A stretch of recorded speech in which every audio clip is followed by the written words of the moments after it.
अस्सलाम वालेकुम। क्या हाल चाल है आप सबको। उम्मीद है सब ठीक ठाक होंगे। अल्लाह ताला के अमन फजल और ईमान में होंगे। रमज़ान जा रहा है, ये 29वीं की रात है जिसमें हमने अफ्तारी की और फिर हमने ताक रात की इबादत की थी, तो सोचा आपके साथ वो सब कुछ शेयर कर लूँ।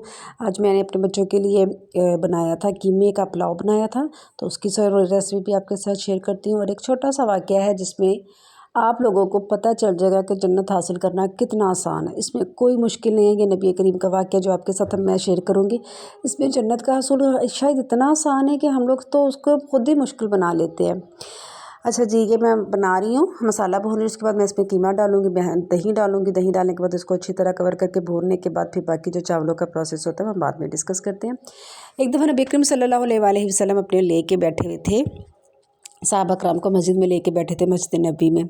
तो मस्जिद नबी में से नबी करीम ने बैठे बैठे नबी करीम ने इरशाद फरमाया कि अब जो आदमी मस्जिद के दरवाजे में से दाखिल होगा वो जन्नती है। सब सहाबा को बड़ा तजस्सुस हुआ। उन्होंने पीछे मुड़ के देखा तो एक आम आदमी मैले कुचैले कपड़े पहने हुए आया है, मस्जिद में दाखिल हुआ है। उसने जल्दी से नमाज़ पढ़ी है और उसके बाद फिर वो चला गया। उसने महफिल को भी अटेंड नहीं किया।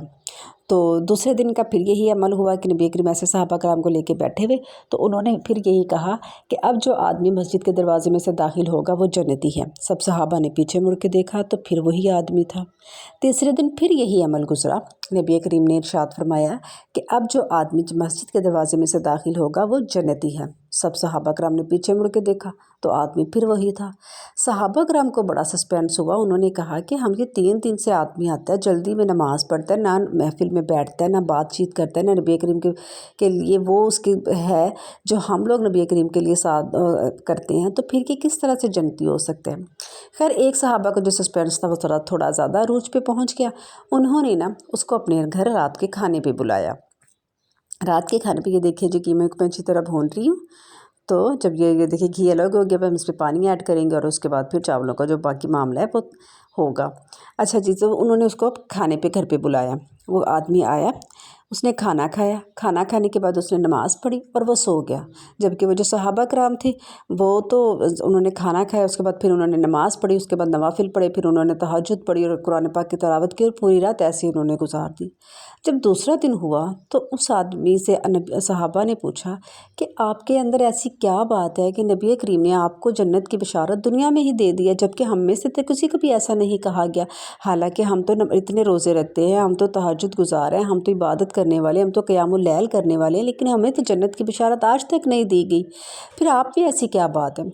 उसने कहा कि मुझे ही नहीं पता मुझ में क्या बात है, मैं कोई ख़ास आदमी नहीं है, मैं सदका खैरात भी ज़्यादा नहीं करता, मैं तो आम आदमी हूँ, नमाज़ें भी जल्दी में पढ़ता हूँ। हाँ, एक छोटी सी आदत मुझ में है कि मैं जब हर रात सोने के लिए लेटता हूँ तो मैं ये कहता हूँ कि ऐ अल्लाह, मुझे आज के दिन में जिस भी इंसान ने जो जो तकलीफ़ पहुँचाई मैं उसको तेरी रज़ा की खातिर माफ़ करता हूँ। वो कहता है कि ये जो मेरा एक अमल है, ये मैंने बहुत देर से अपनी ज़िंदगी का मामूल बना के रखा हुआ है कि मैं हर रात सोने से पहले हर उस शख्स को माफ़ कर देता हूँ जिसने मुझे तकलीफ़ पहुँचाई हो, और ये मैं सिर्फ़ उस लिए करता हूँ कि मुझे अल्लाह की रज़ा हासिल हो जाए। कहते हैं कि हो सकता है कि मेरा ये अमल ऐसा हो कि नबी करीम ने मुझे इस अमल की वजह से जन्नत की बशारत दे दी हो। बाकी मुझ में कोई ऐसा ख़ास अमल नहीं है, आप तो मुझसे कहीं ज़्यादा दीनदार हो। तो आप देखिए जी, जन्नत का हसूल फिर कितना आसान है। हम उन लोगों को जो हमारे लिए तकलीफ़ का बायस बनते हैं, हम उनको मज़ीद अपने लिए तकलीफ़ का बायस बनाते हैं। हम उनको मज़ीद अपने सोचते रहते हैं और उनके बारे में हम सस्पेंस का शिकार रहते हैं। उसने हमें ये बात कही तो क्यों कही, और फिर वो तो कह के चला गया ना, लेकिन तकलीफ़ तो हम अपने आप को डबल से डबल दे रहे होते हैं। तो अगर हम यही एक छोटा सा अमल अपना लें और अल्लाह की रज़ा के लिए उनको माफ़ करते चले जाएँ, तो हो सकता है कि एंड पे जाके हमें भी जन्नत का हकदार ठहरा दिया जाए।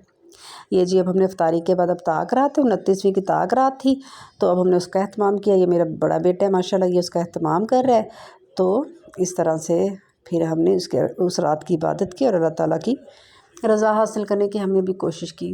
तो इस वाक़ये ने मेरी ज़िंदगी में तो एक चेंज लेके आया था, लेकिन अगर आप भी इसको थोड़ा सा डीपली लें تو آپ یقین کیجئے اللہ کی رضا تو حاصل ہوگی، لیکن آپ خود بہت سے معاملات سے بچ جائیں گے، بہت سی تکلیفوں سے بچ جائیں گے، جو آپ کا دماغ ہر وقت خراب رہتا ہے نا، اور آپ پٹھے سیدھے خیالات سوچ کے اپنے آپ کو تکلیف پہنچا رہے ہوتے ہیں نا، یقین کیجئے کہ آپ ان سب لوگوں کو ایک تو آسے پاسے کر دیں گے، اور دوسرا آپ خود کتنا ریلیکس ہو جائیں گے، اس کا ایک آپ کو اس وقت یقین آئے گا جب آپ یہ عمل اور اس واقعے کو اپنی زندگی کا معمول بنائیں گے۔